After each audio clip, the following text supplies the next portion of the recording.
Not every smile hides kindness. Sometimes the people who stand closest to us carry storms in their hearts that we cannot see at first glance. We walk into rooms filled with familiar faces, yet something in our spirit tightens, warning us that all is not as it seems. This is where the real battle begins, not in the outer world of noise and chaos, but in the silent exchanges of energy that shape our relationships. The introduction to this journey is not about fear, but about awakening. It asks you to listen more closely, to feel more deeply, and to recognize the difference between what comforts you and what quietly consumes you. Here, we are not chasing shadows of superstition. We are learning to name what our soul already senses, that some people restore us while others quietly dismantle our peace. This is the starting point, a call to pay attention, to protect the sacred fire within, and to prepare to walk through truths that may challenge the way we see those we thought we knew best. You walk into the room feeling fine. The morning had been good, the sun was warm, your spirit light, and your mind clear. Yet, within minutes of sitting down across from someone you've known for years, that sense of brightness begins to fade. This is the strange, invisible experience of energy drain. It's not just tiredness from conversation or the normal give and take of social life. It's something deeper, heavier, as if your very soul is leaking into the floor. You tell yourself it's nothing. You smile, you nod, you listen to their stories. But as the minutes pass, your heart feels heavier, your chest tighter, your spirit hollow. And when you finally leave, you realize you're carrying burdens that aren't even yours. This is spiritual parasitism, a hidden feeding that happens not with fangs or claws, but with words, sighs, and presence. These are not always bad people in the obvious sense. They don't storm into your life with rage or cruelty. Instead, they come with subtlety. They tell you about their problems again and again. They complain about how life is unfair, how no one understands them, how every step they take is blocked by the world. And you, empathetic, kind, compassionate, you listen. You hold space. You offer comfort. But what you don't realize is that every moment of listening, every ounce of sympathy, every quiet nod is a piece of your energy leaving you, absorbed into their unending hunger. You begin to notice the pattern. You might arrive at a gathering feeling joyful, but by the time you leave, your joy has been drained. You may enter a conversation with clear thoughts, only to walk away feeling cloudy, burdened, even anxious without reason. Your body feels it before your mind catches up, and your spirit whispers, something is off. The danger lies in dismissing this whisper. You tell yourself, maybe they're just having a bad day, or maybe I'm being too sensitive. But sensitivity is not weakness. Sensitivity is spiritual discernment, the radar of your soul picking up on energy the eyes cannot see. And when someone repeatedly leaves you feeling smaller, emptier, or heavier, it's not coincidence. It's parasitism. So, how do you recognize when this is happening? Pay attention to how you feel after every encounter. Do you feel lighter or heavier, encouraged or anxious, whole or hollow? The body doesn't lie, and the soul doesn't whisper without reason. That recurring heaviness, that persistent emptiness, is the clearest sign you are being fed upon. When you recognize it, the temptation will be to explain it away.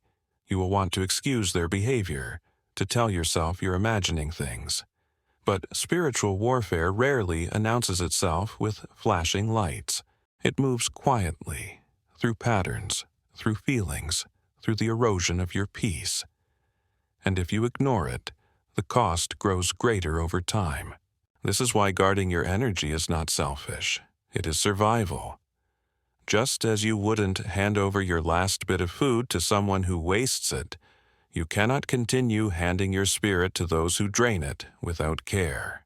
Boundaries become not just healthy but holy. Protecting your peace is protecting your life. Sometimes the only way to stop the drain is to step away. Not in anger, not in cruelty, but in clarity. You cannot heal someone by allowing them to bleed you dry. You cannot save someone by drowning alongside them. And you cannot walk in your purpose if you are constantly carrying burdens that were never yours to begin with. There will be guilt. The parasite thrives on guilt. They will tell you, you've changed, you're distant, you don't care anymore. But remember this, protecting your energy is not abandonment, it is wisdom. You are not leaving them to suffer. You are choosing not to suffer for them. And in that choice, you reclaim the sacred fire that is yours alone. Energy drain is real. Spiritual parasitism is subtle but deadly. It doesn't strike with violence. It erodes with persistence. It convinces you that you must stay, that leaving is selfish, that giving endlessly is love. But true love never drains. True love restores. So listen closely, feel deeply, trust what your spirit is telling you. If someone always leaves you weaker, emptier, smaller, recognize it for what it is. Stop asking if you are too sensitive and start asking why your soul keeps raising alarms. Your energy is your life. Guard it fiercely, because not everyone deserves access to the sacred light within you. It begins not with a shout, but with a whisper. The kind of whisper that sounds harmless at first, almost caring, almost protective. But tucked inside is a seed, and that seed is doubt. Doubt in your friends. Doubt in your family. Doubt in the very people who have stood by you for years. This is how division enters. Not with violence, but with suggestion. Like a snake slithering through the grass, it moves quietly, unnoticed until it has coiled itself around the trust that holds your relationships together. You don't hear it strike. You only notice the tightening, the subtle shift in how you see the people you once loved. These manipulators rarely lie outright, and that would be too obvious. Instead, they play with half-truths. They take pieces of reality, twist them, exaggerate them, and deliver them with the tone of someone who is only trying to help. But the effect is insidious. What you once saw clearly now feels distorted, blurred. They'll say things like, "I don't want to say anything, but," or, "Maybe you should keep an eye on them." Simple phrases, almost casual, but designed to plant suspicion. They create cracks where none existed, slowly eroding the foundation of your trust. And all the while, they present themselves as the concerned friend, the loyal one, the one who sees what others miss. But behind that mask is strategy. A slow, careful tearing apart of your circle until you stand isolated, dependent on them for interpretation of reality. Because that's the goal. Isolation. Once they can divide you from those who truly love you, you are easier to control, easier to manipulate, easier to feed upon. A single sheep away from the flock is vulnerable to the wolf, and these spirits know it well. The tragedy is that these people often appear the most loyal. They claim they're protecting you. They say they have your back. And because of that disguise, you let them closer, not realizing that the knife is hidden in their words, not their hands. Over time, you start to notice that the more you talk with them, the more suspicious you become of others. Conversations that used to feel solid now leave you second-guessing. Relationships that once brought peace now feel tense. And you can't explain why, except that one voice keeps fanning the flame of doubt. That's the danger of subtle manipulation. It doesn't shout, it whispers. It doesn't shove, it nudges. And by the time you realize what's happening, your foundation has already shifted. What was once clarity has turned to confusion, and confusion is the soil where division grows. And when you pause long enough to examine the fruit of their influence, you realize something critical. The people you trust less now haven't actually done anything different. The only thing that has changed is the perspective planted in you. That is the mark of manipulation. When your trust erodes without evidence, when your peace withers without cause. Real love doesn't need to tear others down to lift you up. Real concern doesn't twist the truth, it clarifies it. Real friends don't create cracks in your circle, they strengthen the walls that protect it. So when you find yourself constantly divided, constantly confused, constantly questioning without resolution, understand, you are not dealing with a friend, you are dealing with the spirit of division, and you must treat it as such. You don't argue with it.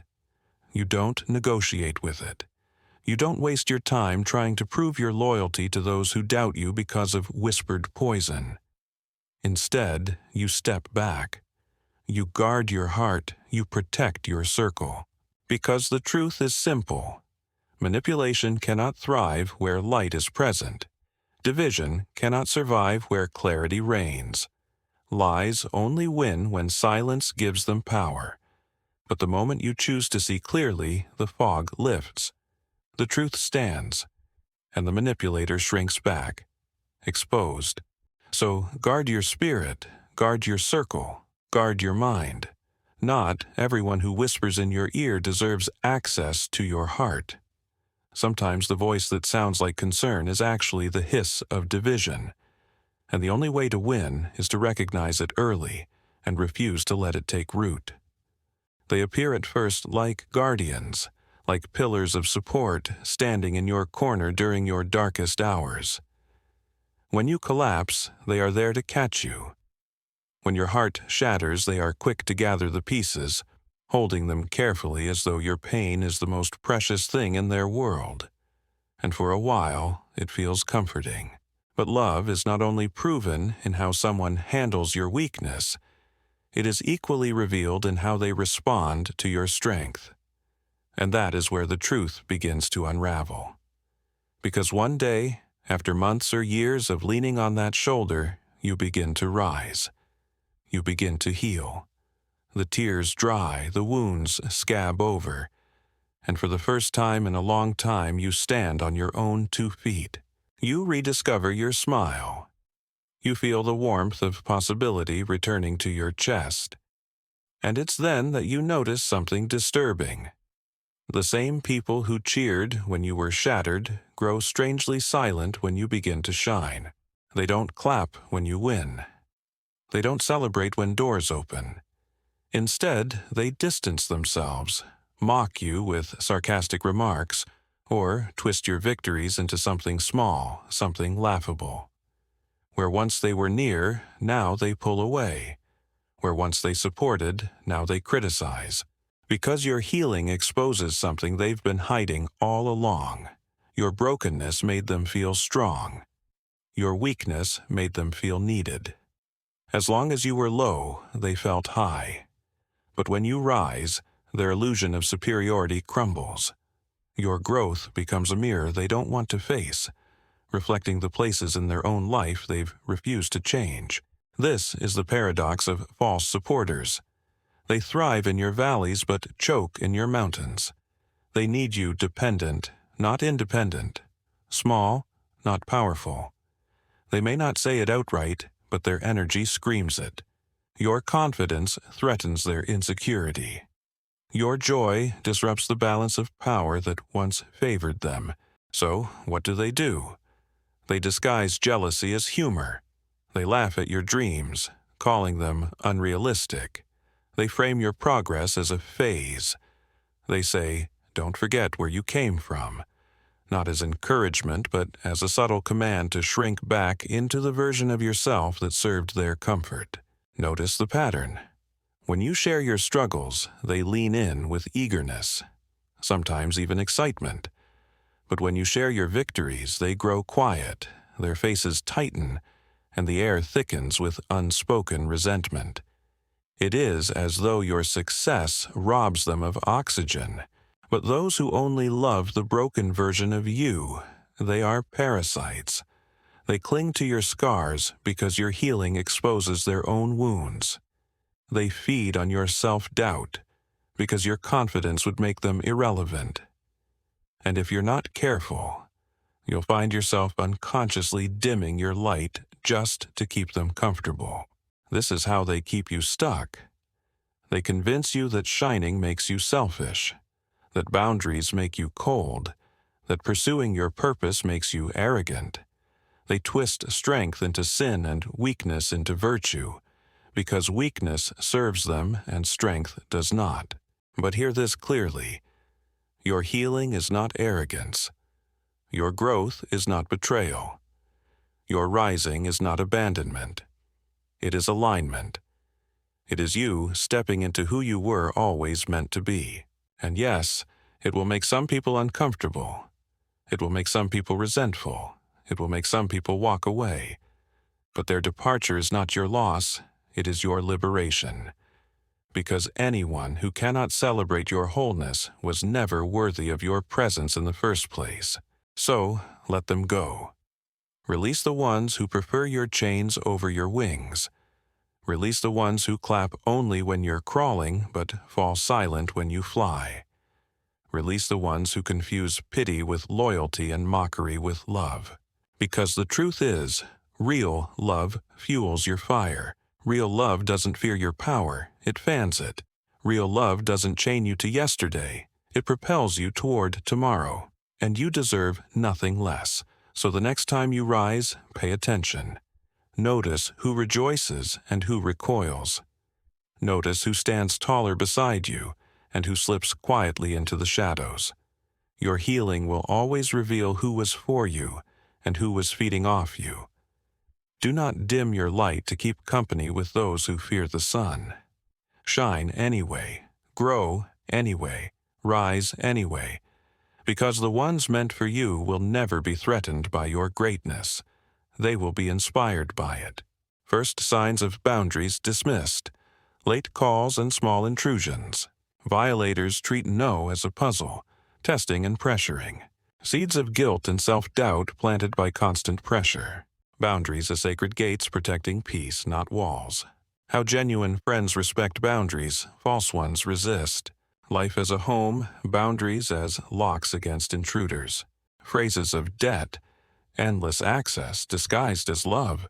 Boundaries defended as self-respect, not selfishness. Boundaries exposing true loyalty versus false attachment.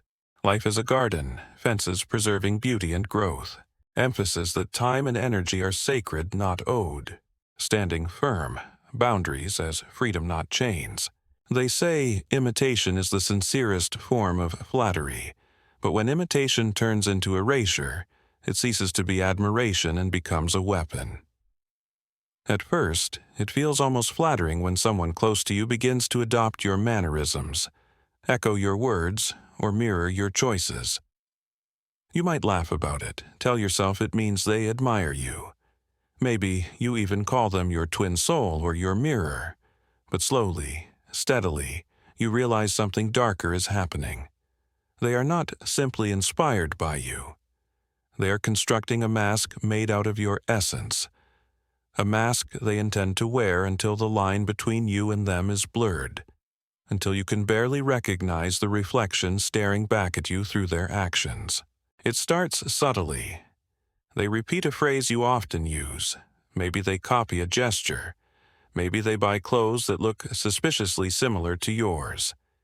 It seems innocent enough. But soon, they're telling your stories as if they were their own.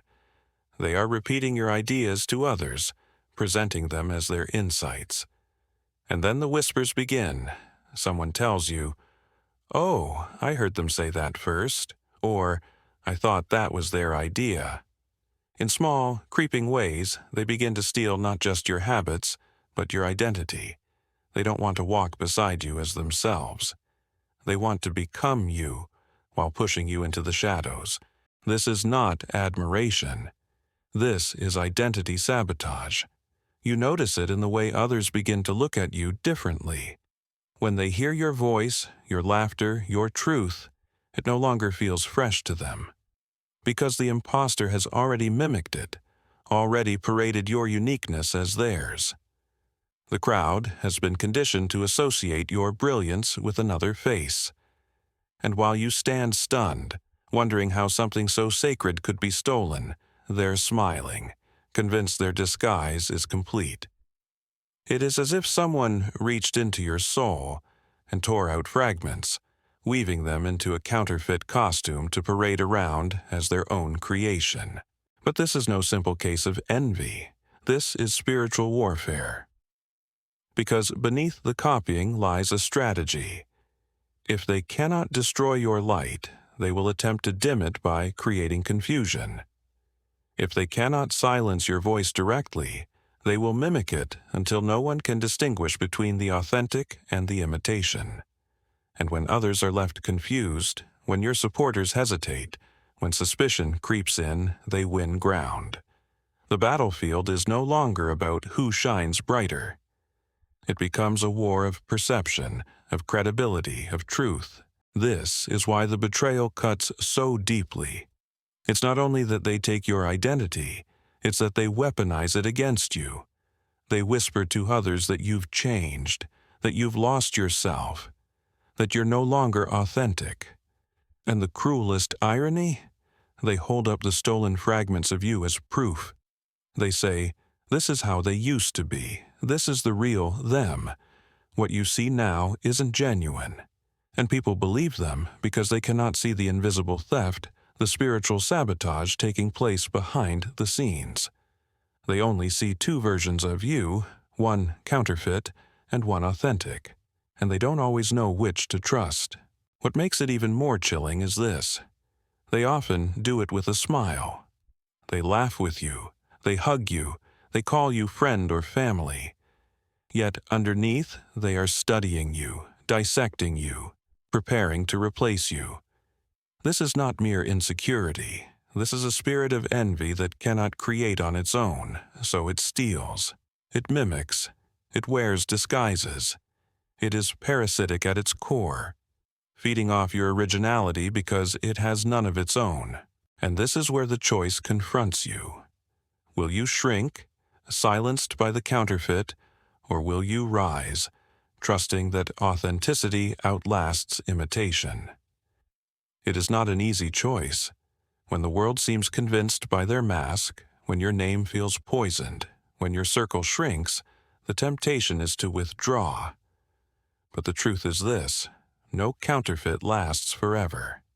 Time always reveals. Masks crack, imitations falter. And when that happens, authenticity stands tall, yet it doesn't erase the pain in the moment. Being doubted hurts. Watching others believe lies hurts. Seeing your reflection distorted into something you never were hurts. But the lesson in the pain is this: your essence cannot be stolen.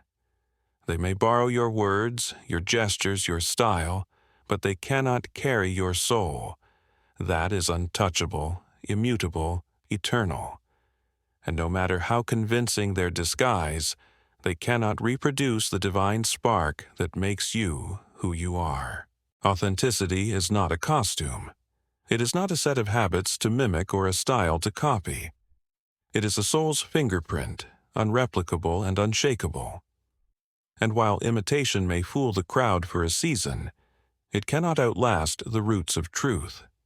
Just as counterfeit gold eventually tarnishes while real gold endures, your authenticity will shine through when the imitation crumbles.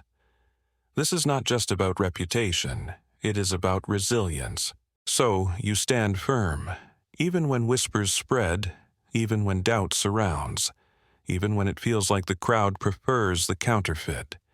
You stand firm because truth has endurance that lies cannot match. Every mask eventually slips. Every performance eventually fails. And when it does, you will still be standing. You will still be whole. And understand this: what they're attacking is not just you. It is the divine expression within you. It is the light of creation itself. For what God places inside you cannot be replicated by another. They may mimic your patterns, but they cannot steal your source. They cannot counterfeit eternity. Your authenticity is a flame lit by the divine, and no imitation can extinguish it. So let them copy, let them wear the mask, let them whisper, because time will expose what is counterfeit, and truth will stand tall. All you must do is remain rooted in who you are. The storm will pass, the imitation will fade, and your authenticity will shine brighter than ever before. Stand firm, stay true, and let the mask fall. They don't always chain you with anger. Sometimes they chain you with guilt. It's not the kind of guilt that reminds you of a mistake so you can grow. No, this is the weaponized kind. The kind that creeps into your chest and whispers, "If you walk away, you are cruel. If you protect yourself, you are selfish. If you say no, you are heartless." At first, you don't notice it. You think you're being compassionate. You think you're being loyal. You think you're being a good friend, a good child, a good partner. Because isn't that what good people do? They show up, they sacrifice, they give without question. And every time you felt that knot of hesitation, every time you wanted to say no but said yes instead, you told yourself you were doing the right thing. But deep down, something never sat right, because real love doesn't feel like a trap. Real loyalty doesn't feel like suffocation. You've seen this pattern before. The person who always needs you. The one who keeps score. Not with gratitude, but with chains. They remind you, "Remember all I did for you?" Or, "After everything I've given, you owe me this." They never let the past rest. They pull it out like a receipt every time you try to set a boundary. And what they really mean is, your freedom is unacceptable. Your independence is betrayal. Your happiness without me is proof that you are ungrateful. This is not love. This is emotional blackmail disguised as care. You begin to notice how it plays out. The moment you reclaim some distance, they suddenly crumble. Tears flow, their voice shakes. They tell you you're abandoning them, that no one else will be there for them, that you're all they have. And you, because you are human, because you are empathetic, your heart aches. You think, "How can I leave them like this? What if they fall apart? What if I am the reason they spiral?" So you stay, not because you're happy, not because you want to, but because you're afraid of the guilt. And that's exactly the trap. They know your soft spot. They know your compassion is your strongest trait. They know you'd rather carry the burden yourself than see someone suffer. And so, little by little, they twist that virtue into your prison. What was once your gift becomes your weakness in their hands. And the scariest part, they don't have to raise their voice or issue commands. All they need to do is sigh, to look disappointed, to remind you of your duty, and suddenly you shrink again, bending to their will. But hear me, love does not chain you. Love does not weaponize your kindness. Love empowers.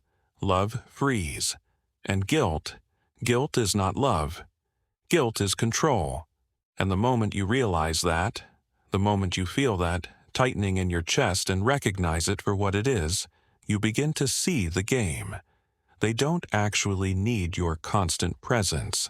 They need your captivity. They don't want partnership. They want possession. And when you look back, you realize how many years were stolen by guilt. How many dreams you put on hold because you were afraid of letting someone down. How many times you abandoned yourself to prove your devotion. That is the cost. Not just time, but pieces of your soul chipped away in the name of false loyalty. And when you add it all up, you see the truth. They never wanted you whole. They only ever wanted you broken enough to need them. But you don't have to stay there. The key to the cell is already in your hand. It always has been. The moment you decide to stop carrying the guilt, the moment you stop believing the lie that leaving equals cruelty, you walk free. And freedom, at first, feels terrifying. You shake, you cry, you grieve the years lost. But then, light floods in, peace fills your lungs, and for the first time, you realize you were never heartless. You were healing. Of course, they won't like it. They'll call you cold, selfish, ungrateful. They'll accuse you of betrayal, of abandoning them in their hour of need. They'll play the victim so well that others might even believe them. But you will know.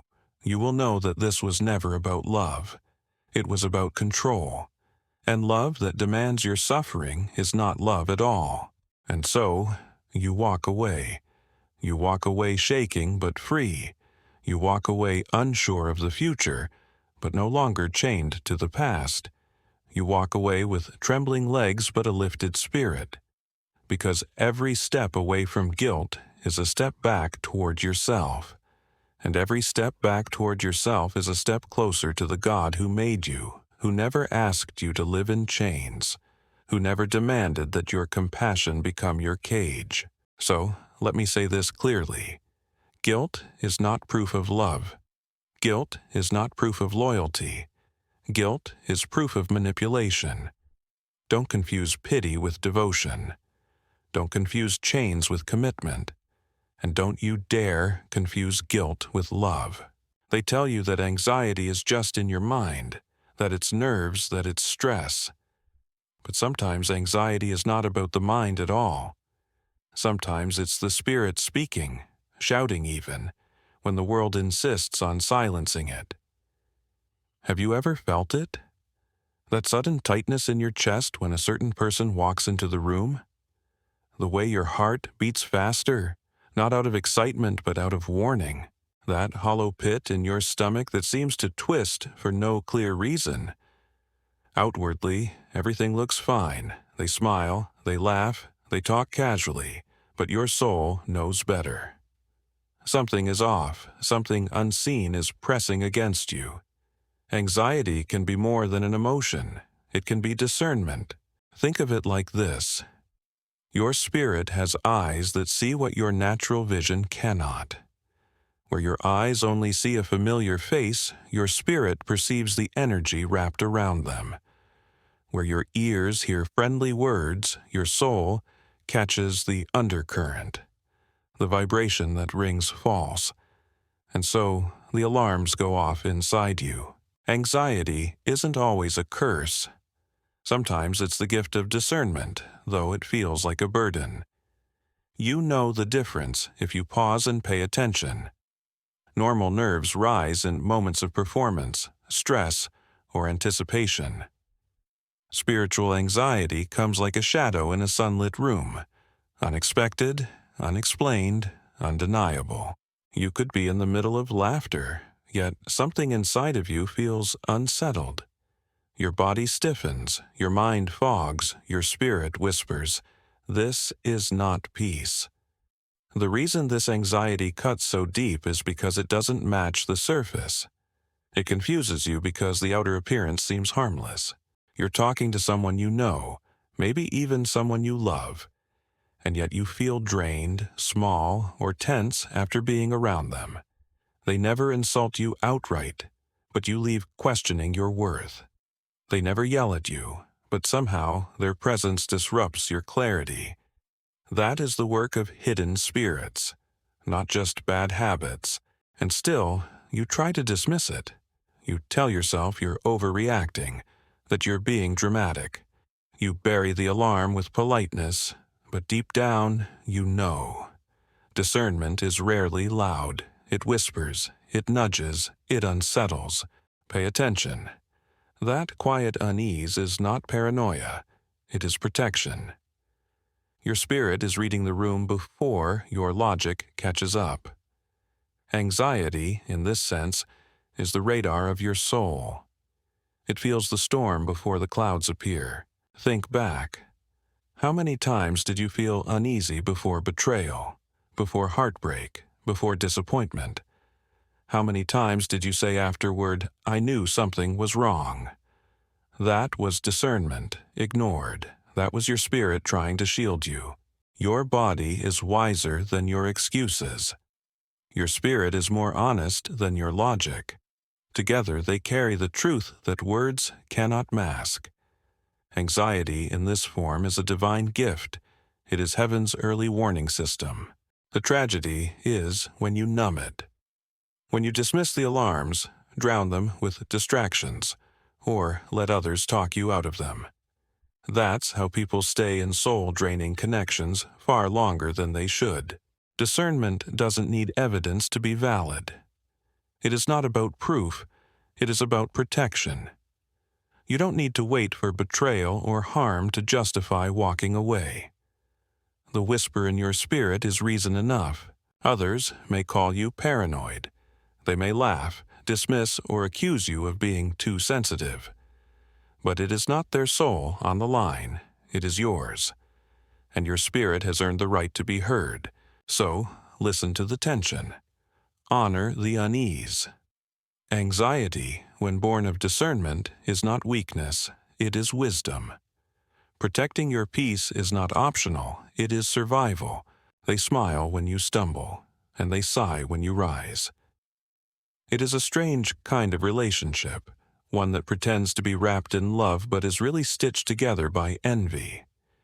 You can sense it in the small moments, those fleeting expressions that slip through the cracks when you least expect it. When you fall, when life knocks you down, when your spirit aches, suddenly they are there. Quick to appear, quick to hover, quick to offer what looks like comfort. But watch closely. Notice the glint in their eyes, the subtle smirk they try to hide, the casual shrug as though your pain is just another show to sit back and enjoy. They might speak words of sympathy, but their energy betrays them.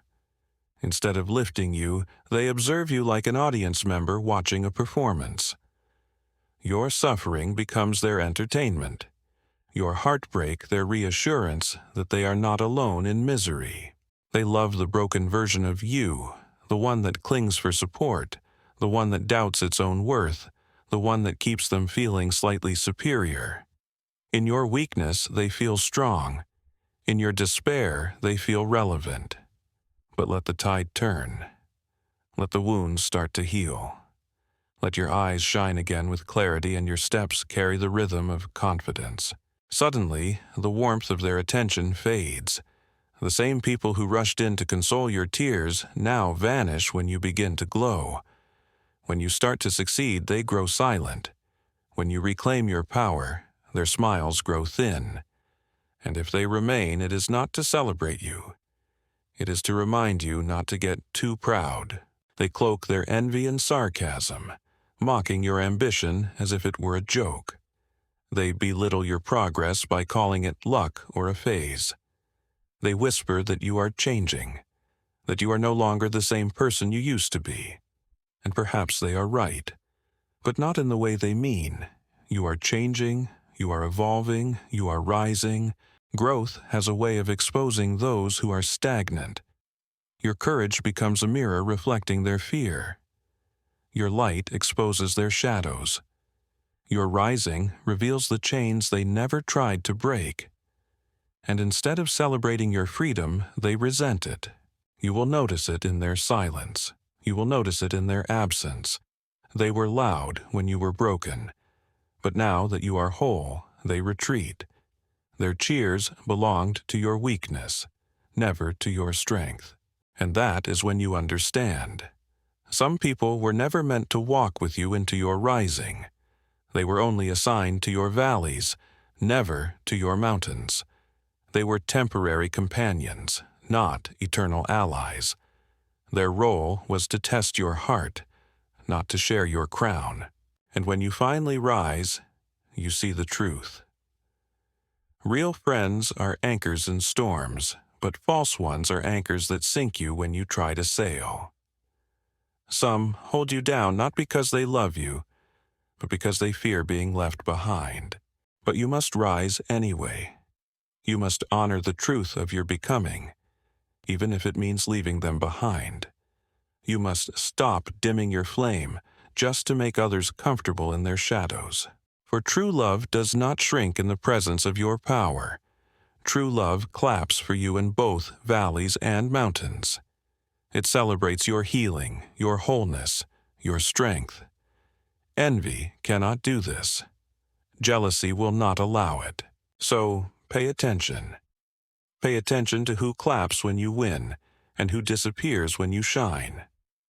Pay attention to who celebrates your healing and who only stays close when you are broken. Because those who envy your progress are not your allies. They are your weights. Rise anyway. Rise and do not look back. They sit comfortably in the circle of familiar shadows. At first glance, nothing appears wrong. They smile, they nod, they share laughter like everyone else.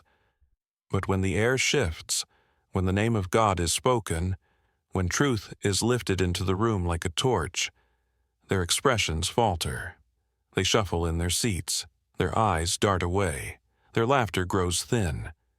What was once comfortable for them becomes unbearable, because light has entered their space, and darkness is allergic to light.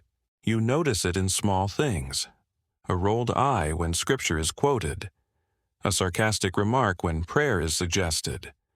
A mocking tone when someone speaks openly about faith. Don't be so dramatic, they might say. Not everything is about God. And yet their words betray more than opinion. They reveal an inner discomfort, a spirit unsettled by the presence of truth. Light does not need permission to shine, but when it does, shadows have no place to hide. This is not about mere differences of belief. It goes deeper than intellect or philosophy. What you are seeing is not an argument of the mind, but a reaction of the spirit. The truth carries weight. The name of God carries fire. And those who harbor darkness, who nurse secret chains and unspoken sins, cannot sit comfortably when that fire begins to burn. It exposes, it convicts, it makes them restless. And instead of leaning toward the light, they recoil. You can see it during conversations. The moment shifts from casual chatter to something sacred, and suddenly their tone sharpens. Sarcasm appears. Humor becomes a weapon. They try to change the subject, to steer the ship back into waters where they can control the narrative. Why? Because truth is a mirror, and in its reflection they see things they would rather not face. Light does not argue, it simply reveals, and what it reveals is unbearable for a spirit at war with itself. Think about how shadows behave. They do not exist without light, but they always resist its presence. When the flame grows brighter, the shadow grows sharper, more frantic, more obvious. In the same way, those who resist the name of God reveal themselves through their discomfort. They may not speak it outright, but their body shifts, their energy hardens, their presence changes. It is not hatred of you. It is resistance to the one who shines through you. You will hear phrases meant to diminish conviction. Don't be so religious. Why are you always so intense? Lighten up. But these are not simple critiques of personality. They are coded attempts to silence the light that convicts them, to make you dim your flame so they can remain comfortable in their shadows. For if the room stays dim, their hidden battles stay hidden. But if you shine, if you speak, if you live with fire, they must confront what they have long ignored. And so, their strategy is avoidance, distance, sarcasm, sometimes even hostility. They are not fighting you. They are fighting the spirit in you. The presence of God on your life presses against the darkness in theirs, and they do not know what to do with that tension. They want peace without change, comfort without conviction, acceptance without truth. But the kingdom of light does not compromise. It does not dim itself to fit in. It demands exposure, and exposure terrifies them. It is easy to assume that their discomfort means you should be quieter, that perhaps you are being too strong, too bold, too direct. But hear this: light does not apologize for being light. The sun does not ask the shadows if it may rise. The flame does not beg the darkness to let it burn. Truth simply is, and when it enters, it divides. It separates what is real from what is false, what is hidden from what is revealed. There is a reason some people disappear from your life as your faith grows louder. It is not because you have changed for the worse. It is because they cannot coexist with the light you now carry. They were comfortable with you when you blended in, when your voice was soft, when your fire was dim. But as your steps became bolder, as your words carried truth, as your prayers carried weight, they grew uneasy. Not because of who you are, but because of who walks with you. This is spiritual warfare disguised as casual discomfort. Do not mistake their eye rolls or mocking words for harmless banter. It is resistance, a spirit within them squirming under the pressure of exposure. They are not rejecting you, they are rejecting the truth. And yet your presence forces them to face a reality they cannot escape. Light always wins. Darkness cannot defeat what it cannot contain. And so, they will either retreat into deeper shadows, or they will finally surrender to the fire that chases them. Remember this when their sarcasm cuts. When they call you too deep or too intense, do not shrink back. Do not lower your flame. Instead, stand firm. Speak boldly. Walk in light without apology. For if you dim your light to keep them comfortable, you betray not only yourself, but the spirit that burns within you. You are not responsible for their reaction to truth. You are responsible only to carry it faithfully. But be wise. Light reveals, but it also protects. Pay attention to those who cannot bear the name of God. Notice who shifts when you speak of His presence. Their reaction is not random. It is evidence of a spirit in conflict, a darkness unwilling to surrender. Do not take it lightly. Do not mistake avoidance for coincidence.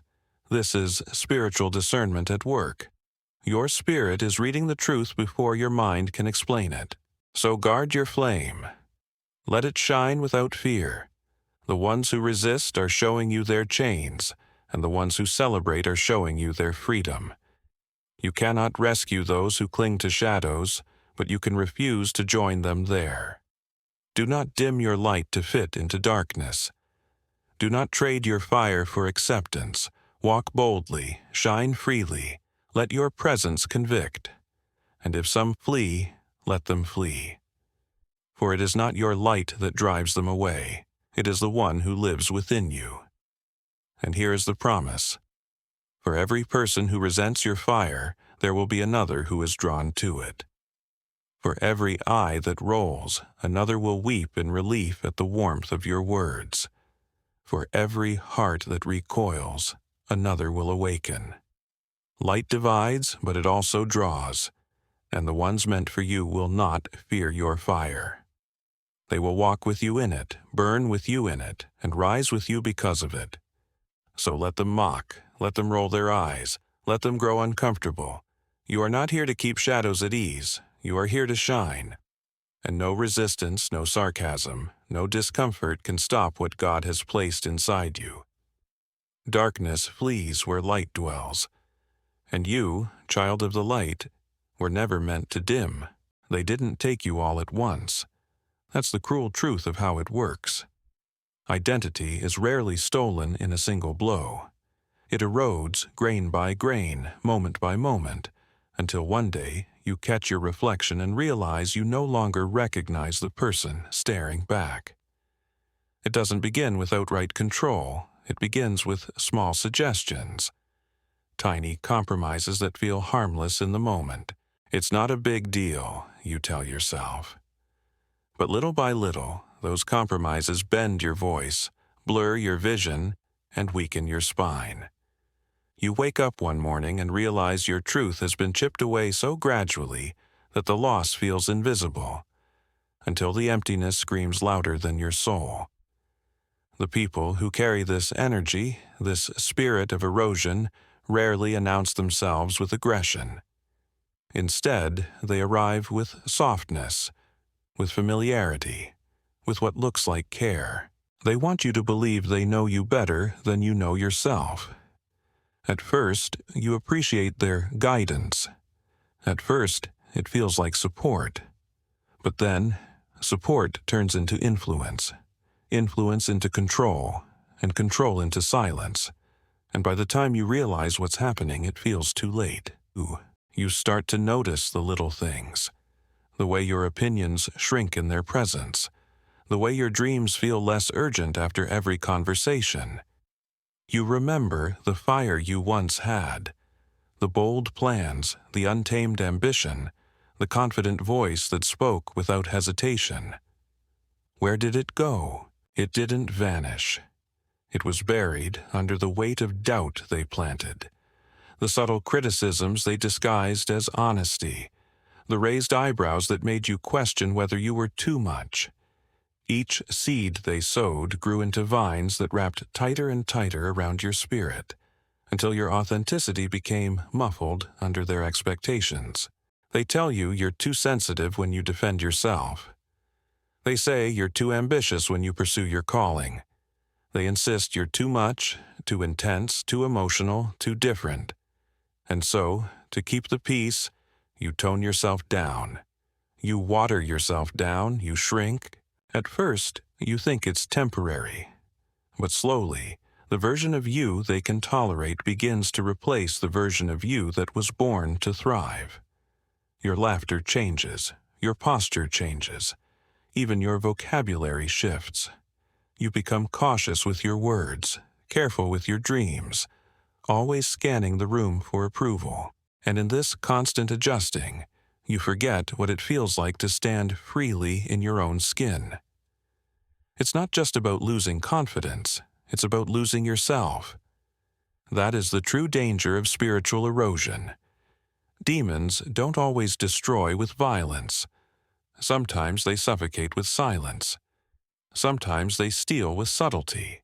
They don't cut you down. They bend you until you're unrecognizable even to yourself.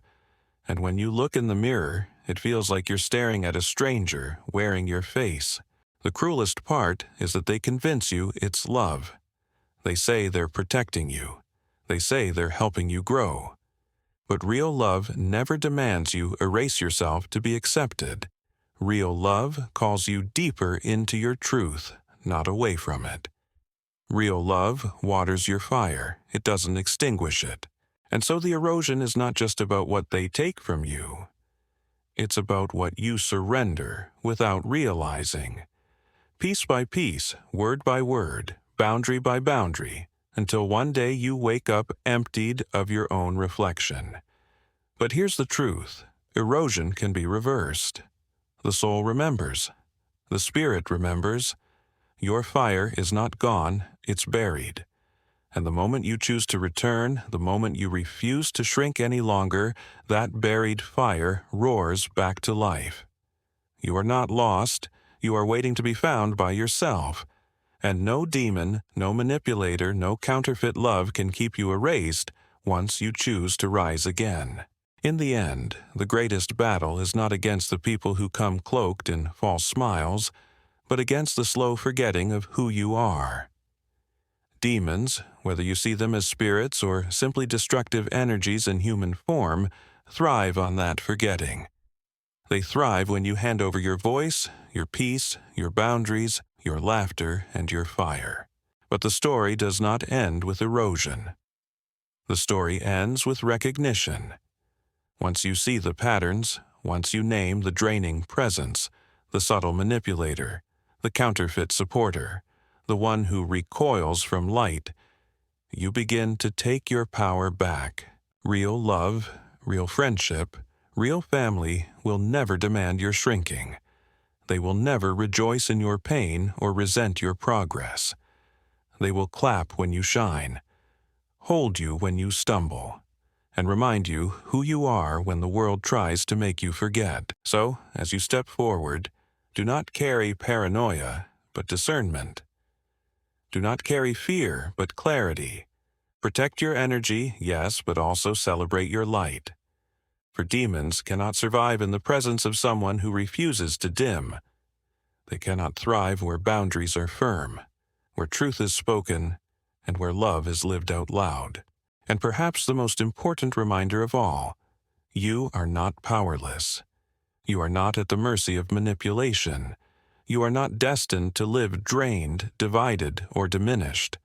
The fire within you was never extinguished. It was only waiting for you to breathe life back into it.